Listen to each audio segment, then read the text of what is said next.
આપ જોઈ રહ્યા છો કાકુ ન્યૂઝ ગુજરાતી સુરત। અવારનવાર કામરેજ 4 રસ્તો પર ટ્રાફિકની સમસ્યા જોવા મળી રહી છે, ત્યારે કામરેજ 4 રસ્તા નજીક આવેલી કબાડી બજાર જે સર્વિસ રોડ ઉપર પોતાના વાહનોનું દબાણ કરી રહી છે, ત્યારે આજુબાજુની 5 થી 6 સોસાયટીના તમામ વડીલો ભેગા થઈને પોલીસ સ્ટેશન કામરેજની અંદર એક આવેદનપત્ર આપ્યું છે। સાથે સાથે આ કબડ્ડી બજાર જોઈ લો, જેમાં માતાઓ, બહેનો અને બાળકો, વડીલો જ્યારે નીકળે છે ત્યારે વાહનો જે પાર્કિંગ કરેલો હોય નીકળવાની એટલી બધી તકલીફ પડી રહી છે કે તંત્રને અવારનવાર જાણ કર્યા છતાં આનો હજી સુધી કોઈ નિકાલ નથી આવ્યો। તો આજે સ્થાનિક પબ્લિકે જાતે ઊભા રહીને આ તમામ કચરો સાફ કરાવ્યો। જેસીબી તેમજ ટ્રેક્ટર લઈને આ તમામ કચરો સાફ કરાવીને રસ્તો ખુલ્લો કરવામાં આવ્યો। કામરેજ 4 રસ્તાથી હોટલ પેસિફિક જતા સર્વિસ રોડની સાઈડમાં ફૂલ દબાણ કબડ્ડી દ્વારા વાહનો મૂકીને કરવામાં આવી રહ્યું છે। આજુબાજુ સોસાયટીના સભ્યો તેમજ સાથે કબડ્ડીવાળા ખુદ સાથે રહીને આ તમામ કચરાનું સાફ સફાઈ કરીને રસ્તો ખુલ્લો કરવામાં આવ્યો। તંત્રને ઘણી વખત જાણ કર્યા છતાં પણ હજી સુધી આનો કોઈ નિકાલ નથી આવ્યો। આવો સાંભળીએ સ્થાનિકોનું મંતવ્ય તેમજ કબાડીના વેપારી શું કહી રહ્યા છે। રિપોર્ટર કાકુ, કામરેજ।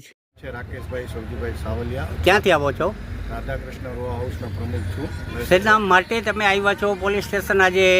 એના માટે આવ્યા છે કે ચોકડી ઉપર જે 2 વ્હીલરો અંધાર હાલતમાં પડ્યા છે સર્વિસ રોડ ઉપર, ત્યાં ચાલવાનો પ્રોબ્લેમ છે। એક બાજુ રિક્ષા, છકડો અને બસ પાર્કિંગ કરે છે, એટલે રોંગ સાઈડમાં જવા માટે મજબૂર થઈએ છીએ ને એના લીધે અકસ્માત બને એવું છે ને સર્વિસ રોડનું આખું દબાણ કરેલું છે। પણ અવારનવાર રજૂઆત કરવા છતાં બી સર્વિસ રોડ ઉપર જે વાહનો છે એ દૂર કરતા નથી અને કોના છે એ કોઈ કહેતું નથી।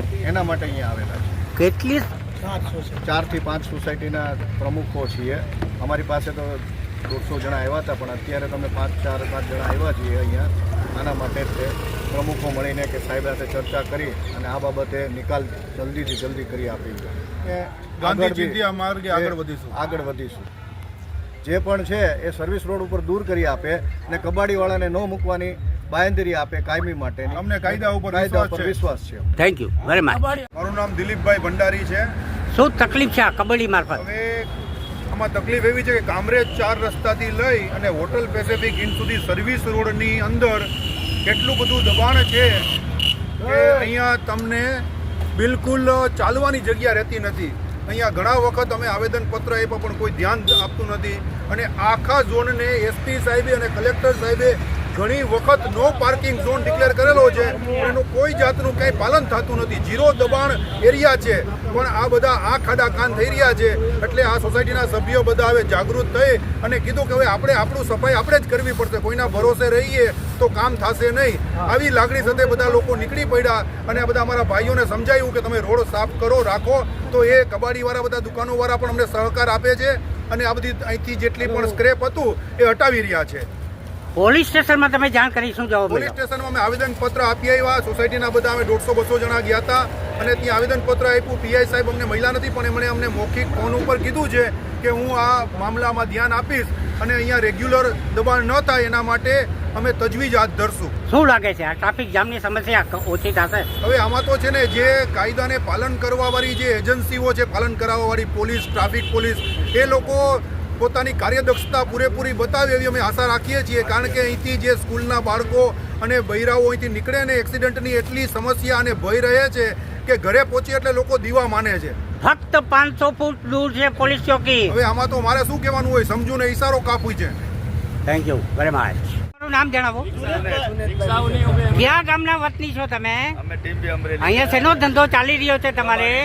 કબડ્ડીનો। હવે શું કહેવા માંગો છો કબડ્ડી દ્વારા? કબડ્ડીના જેટલા વાહનો પડેલા છે એના વિશે શું કહેવા? કબડ્ડીના કોઈ પણ જાતની તકલીફ નહીં પડે ને વાહન ઉપડે તો? નહીં પડશે। બોલો ઈદ મુબારક।